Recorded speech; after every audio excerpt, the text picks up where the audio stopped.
Assalamualaikum. Hai semua. Hai anak-anak mama. Hari ini mama nak tunjukkan cara nak buat kek gula hangus ataupun kek sarang semut yang memang ayah suka, mama suka dan semua dalam family kita suka. Okey, so kalau mama nak tunjuk ni, tengok sampai habis, step by step mama ajar. Okey? Okey, mula-mula kita masukkan gula dalam periuk. Okey, jadikan dia gula hangus ataupun let it caramelize. Okey, tahap dia hangus tu adalah ikut cita rasa kita lah. Ada orang suka dia jadi perang sangat sebab dia suka pahit-pahit. Ada orang tak suka pahit.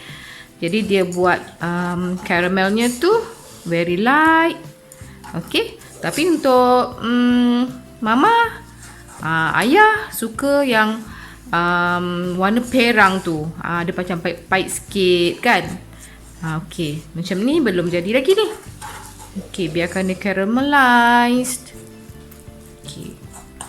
Lepas tu kita kena guna air panas. Bila dia dah cair ni, kena guna air panas ya. So masa tu kena hati-hati sangat-sangat.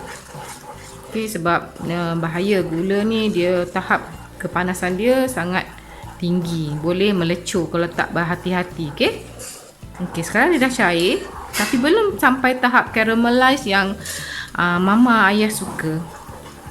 Okey, anak-anak mama mesti tengok sampai habis video ni sebab mama akan bagi tips-tipsnya dan kenapa dan mengapa ia jadi macam tu.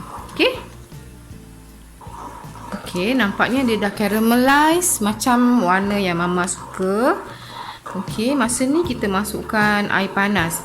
Okey, kena hati-hati. Okey. Bismillahirrahmanirrahim.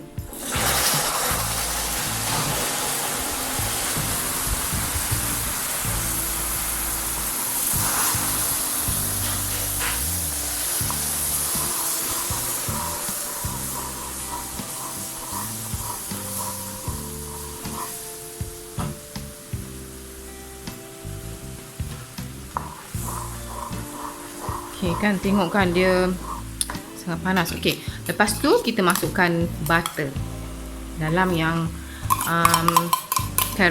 gula caramel yang panas ni. Kita masukkan butter supaya butter ni cair. Okey, actually nak buat kek ni nampak mudah, tapi sebenarnya mama dah melalui berkali-kali fasa kecewa sehinggalah mama dapat buat jadi cantik, berlubang, bersarang, and I'm happy. Because of I'm happy, I nak share dengan semua orang. I nak share dengan anak mama supaya satu hari nanti bila mama dah tak larat nak buat kerja, mama tak larat masuk dapur, mama rasa nak makan kek ni, anak mama boleh buat. Okey. Kita biarkan mentega tu cair, kita tutup api. Sementara tu kita sediakan tepung, adunan tepung untuk kita campurkan dengan gula caramel yang panas ni. Okey. Okey, now untuk adunan seterusnya, 4 biji telur ni. Telur ni telur sejuk. Mama dah masukkan esen vanila dalam ni, 3 titik esen vanila. Dan telur sejuk ni kita gunakan, telur ni kita simpan dalam peti dulu. Okey, daripada peti kita simpan. Dan kita pukul, jangan pukul sangat, pukul sikit-sikit je, sebab kalau buat kek ni tak boleh pukul sangat telurnya, nanti dia tak jadi gelembung. Okey, lepas tu kita campurkan dengan tuangkan susu pekat. Okey, susu pekat ni mama guna setengah cawan je sebab tak suka manis sangat. Kalau ada orang dia nak manis tu, dia tambah lah ya. Tapi mama tak suka manis sangat. Mama kurangkan sukatan susunya. Sebab tadi kan dah ada gula hangus tu kan. Okey. Lepas tu kacaulah sekejap. And then masukkan, lepas ni kita masukkan tepung. Okey, kenapa kita gunakan telur sejuk? Okey, ada sebab tau kenapa kita guna telur sejuk. Okey, telur sejuk ni kita gunakan yang sejuk sebab kesan campuran telur Nanti kita masukkan karamel yang suam. Okey, kesan daripada campuran tu boleh menyebabkan protein dalam telur ni, dalam telur ni protein ni. Okey, protein dalam telur ni stabil, dan dalam masa tu juga soda bikarbonat yang mama dah campurkan dalam tepung ni, kita boleh paksa soda bikarbonat tu bekerja untuk keluarkan karbon dioksida dengan lebih cepat. Sebab itulah kita guna telur sejuk, campurkan dengan gula karamel yang suam. Okey, sebab kita nak protein dia stabil. Okey, kita belajar sains sikit lah. Okey. Okey, kita tuang sedikit karamel kita yang dah suam sikit tadi tu. Okey, kacau lah sikit-sikit je tau, jangan pukul. Okey, masukkan sikit tepung.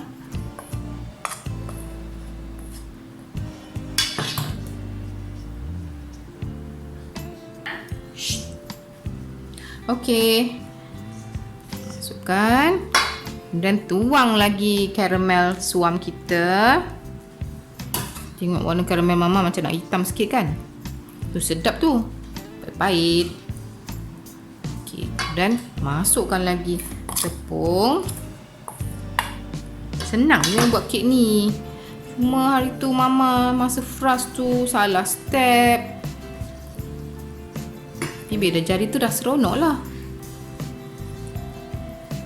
Mama suka buat yang anak-anak suka, family suka tu mama sukalah buat. Okey. Sampai habislah kita tuang. Kita ulang-ulang selang-selikan dengan tepung ni.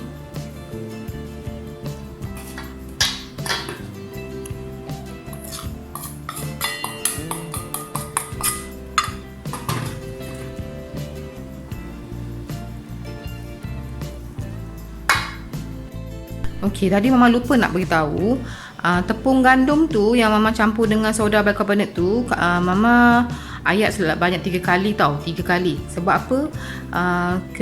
Sebanyak mana kita mengayak tu, selama kita mengayak tu kita cuba perangkapkan sebanyak mungkin udara dalam tepung tu.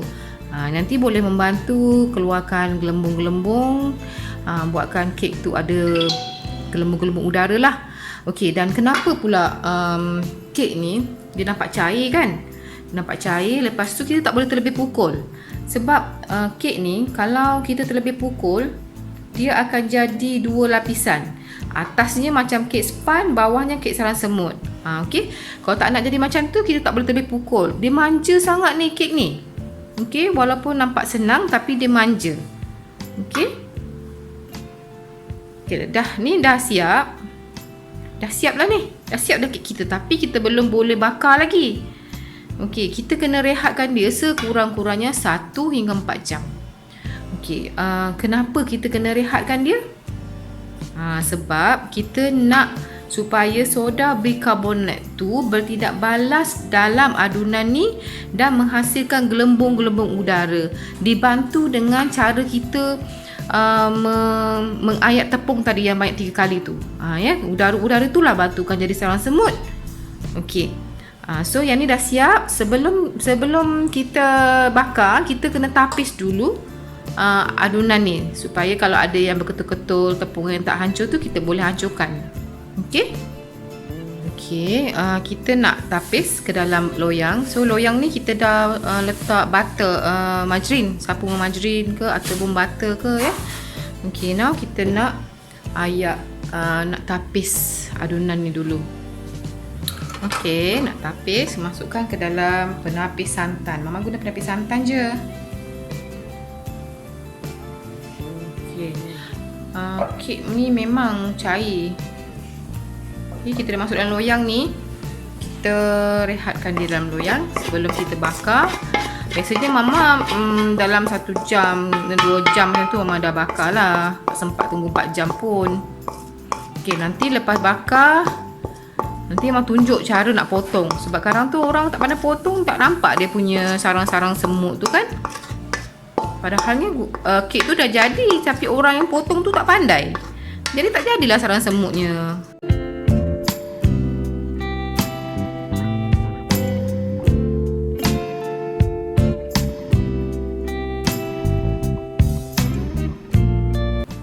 Okey, ni yang adunan yang dah siap ditapis tadi. Okey, kita akan bakar selepas dia perap selama 1 hingga 4 jam. Okey, kemudian kita akan bakar dalam oven yang bersuhu 170 atau 180 bergantung kepada jenis oven. Okey, mula-mula panaskan oven selama 10 minit sebelum masukkan adunan ni. Okey, kita akan bakar kek ni selama 1 jam menggunakan api bawah sahaja. Okey, 1 jam guna api bawah sahaja.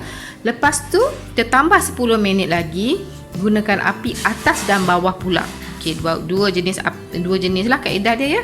Okey, lepas tu dah siap, kita sejukkan dulu sebelum kita potong. Nanti Mama akan tunjukkan cara nak potong kek ni.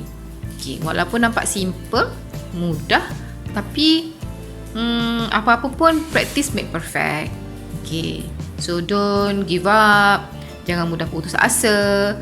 Okay, tentunya kalau kita terus berusaha, tentunya kita akan berjaya.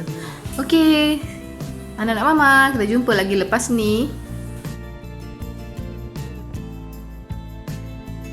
Okay, nak potong, kita potong panjang macam ni. Okay, kita terbalikkan macam ni. Okay, nampak dia punya hirisan apa tu? Nampak line kan? Okay, kita potonglah macam ni. Potong melintang dan akan nampak dia punya semut. Sarang semut, nampak? Okay? Berbanding yang tadi tu, yang sebelum kita potong kan dia panjang macam ni. Tak nampak semutnya kan? Sekarang bila kita potong melintang, baru kita nampak semutnya tu. Ini sarang semut. Beza dengan yang ni.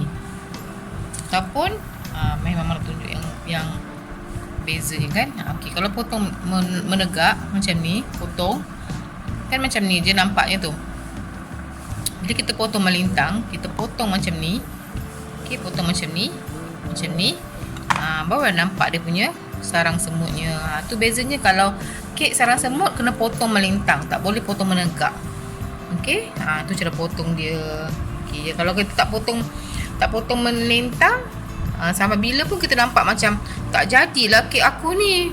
Rupanya sebenarnya kek tu jadi, tapi saya salah potong. Okey, gitu aja. Selamat mencuba.